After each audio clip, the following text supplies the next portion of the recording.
एक बार की बात है, एक गांव में एक ईमानदार लकड़हारा रहता था। वह बहुत ही गरीब था।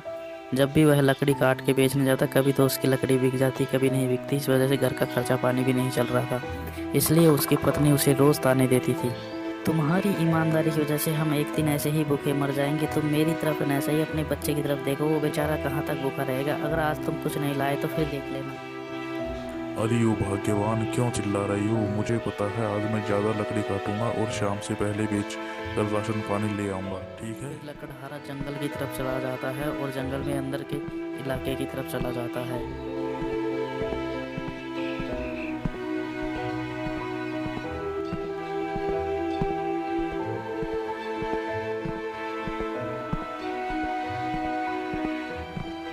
किनारे लकड़ी काटने की जगह देखता है और एक पेड़ से लकड़ी काटने लग जाता है। जब वह लकड़ी काट रहा था तो अचानक से उसकी कुल्हाड़ी उसके हाथ से फिसलकर नदी में गिर जाती है। अरे कोई मेरी कुल्हाड़ी को पकड़ो। अब मैं किससे लकड़ी काटूंगा? मेरे बच्चे को क्या खिलाऊंगा? हे भगवान, मेरी मदद करो। मेरे पास बस यही कुल्हाड़ी थी, अब मैं क्या करूं? कोई तो मेरी कुल्हाड़ी को निकाल दो। तभी उसे नदी में बुलबुलों की आवाज़ आती है और वह देखने लगता है।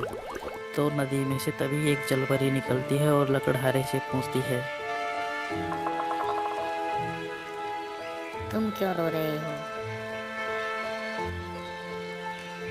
मेरी रोजी रोटी कुल्हाड़ी इस नदी में गिर गई है। अब मैं किससे लकड़ी काटूंगा? अपनी पत्नी बच्चे को खाना कहाँ से लेके आऊंगा? एक यही तो मेरा गुजारा करने का सहारा था।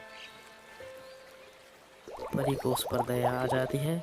उसकी गरीबी मिटाने के लिए नदी में से एक सोने की कुल्हाड़ी निकालती है और लकड़हारे से पूछती है, क्या यह तुम्हारी कुल्हाड़ी है? लकड़हारा ईमानदार था, इसलिए वह मना कर देता है, नहीं, यह मेरी कुल्हाड़ी नहीं है।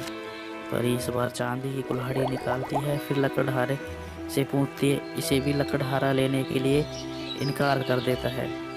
अंत में परी उसकी असली लोहे की कुल्हाड़ी निकालती है और लकड़हारे से पूछती है, क्या यह तुम्हारी कुल्हाड़ी है? कहता है, हाँ, यह मेरी कुल्हाड़ी है। उस कुल्हाड़ी को परी उसे दे देती है। परी उसकी ईमानदारी से बहुत प्रभावित होती है। उसे कहती है, मैं तुम्हारी ईमानदारी देखकर बहुत खुश हूँ और तुम्हारी ईमानदारी के इनाम के तौर पर मैं तुम्हें ये सोने और चांदी की कुल्हाड़ी भी देती हूँ, जिसके कारण तुम्हें अब गरीबी में जीवन यापन नहीं करना पड़ेगा। फिर परी दोनों कुल्हाड़ी भी लकड़हारे को दे देती है और वहाँ से चली जाती है। लकड़हारा बहुत खुश होता है, तीनों कुल्हाड़ी लेकर घर आ जाता है। अब उसका जीवन बड़े आराम से कटेगा। तो बच्चों, इस कहानी से हमें क्या शिक्षा मिलती है? हमें यह शिक्षा मिलती है कि हमें अपने जीवन में ईमानदारी से रहना चाहिए और ईमानदारी भरा जीवन जीना चाहिए।